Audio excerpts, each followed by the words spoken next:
tornado emergency for the Fort Worth area. The National Weather Service in Fort Worth has issued a tornado warning for southeastern Andrews County in west central Texas, southwestern Armstrong County in northwestern Texas, and central Brewster County in southwestern Texas until 1:42 a.m. Eastern Standard Time. At 12:21 a.m. Eastern Standard Time, a confirmed large and extremely dangerous tornado was spotted near Archer County, or 20 miles west of Carson County, moving south at 50 miles per hour. This is a tornado emergency for the West Fort Worth area, including Houston and Galveston. This is a particularly dangerous situation. Take cover now. Hazard: extremely destructive tornado. Source: authorities spotted tornado. Impact: you are in a life-threatening situation. Flying debris will be dangerous for those caught without shelter. Mobile homes will be destroyed.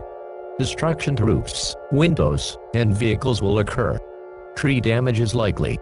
To repeat, a large, extremely dangerous, and potentially deadly tornado is on the ground. To protect your life, take cover now. Move to a basement or an interior room on the lowest floor on a sturdy building.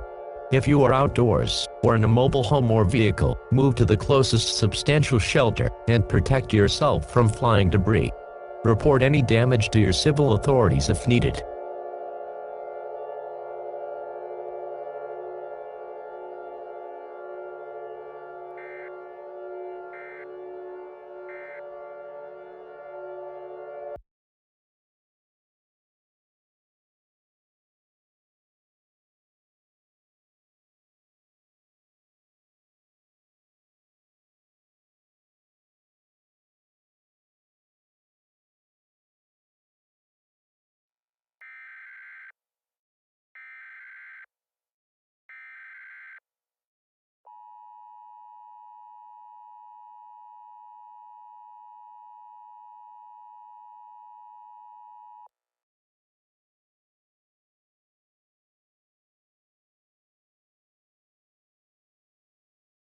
The following message is transmitted at the request of the Andrews County Emergency Management. There is extreme damage from the tornado that hit the city of Fort Worth at 12:31 p.m. Eastern Standard Time. Trees are strewn all over, and buildings are completely destroyed. Over 219 people have died. It will take months, if not years, to repair the damage caused. Normal programming will be suspended for the time being. You are advised to stay tuned for further updates as the repairing starts.